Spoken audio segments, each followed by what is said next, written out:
incredible back in the day because it kind of put my two favorite things together. Like before the game came out, they had Steve Vai. They brought him on to play guitar for the main theme and contribute to a couple little tracks here and there.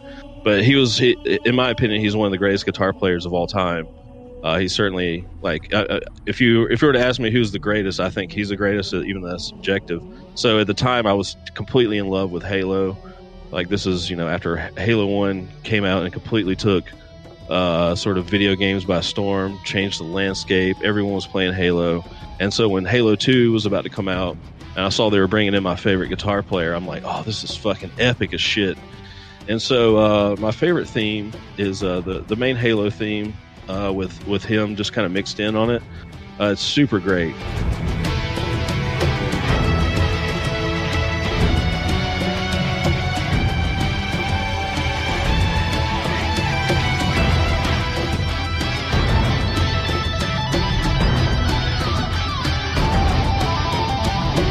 And then there's another track off the sort of Halo 2 anniversary.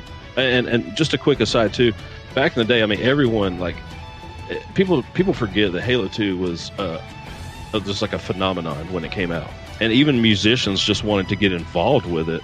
So you had people like Breaking Benjamin, and there was even John Mayer who secretly put in some little guitar parts here on the soundtrack that people didn't know about until way later, because everyone was so into this thing, even musicians and artists and all this other stuff. So and then you have Halo 2 Anniversary, which has this one track.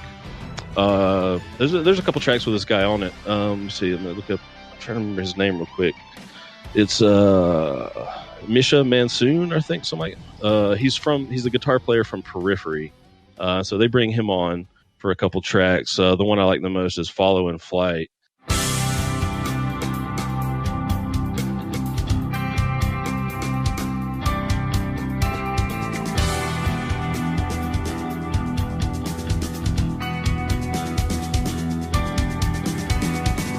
It's pretty standard video gaming music, but like I said, this is more like layering in the types of sounds and things that I like, which are like really technical and hardcore, like riffy guitars and stuff like that. Like I love a good guitar riff, like a good heavy guitar riff. And so Halo 2 is one of the greatest examples of, even though some of the things aren't in the main game, some of them are just kind of things that are kind of separately on the soundtrack. This is a really cool way to incorporate the sort of sounds and things that I like into a video game soundtrack. And on the topic of Halo, I mean, I could go on forever about the Halo soundtracks and everything that Marty McDaniel basically contributed to the. I mean, he was the first person that sort of made me recognize a video game soundtrack. Like the Halo 1 theme to this day, if I hear it somewhere, I just immediately kind of lock up for a second. I just get chills, like that original Halo theme, because it's not even so much about the music itself. It's about like all the nostalgia and feelings that it invokes in me. Like it takes me back to a time when, I was younger and all my friends, we were having LAN parties and playing Halo. So when I hear that Halo theme, man, it just hits me to my core. And it's super important. But the Halo soundtracks have always been super great. I mean, this could have easily been in the sort of orchestrated soundtrack section, because that's basically, it's more of your traditional classically trained composer sort of way of approaching the video game soundtrack.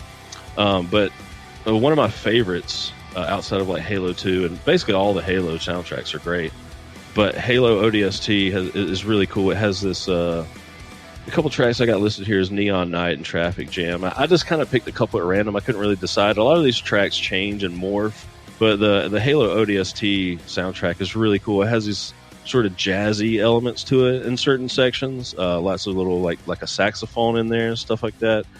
The Halo soundtracks are some of my favorite, the most iconic video game music of all time, in my personal opinion. And playing off this, we're getting into Paul M. Diaz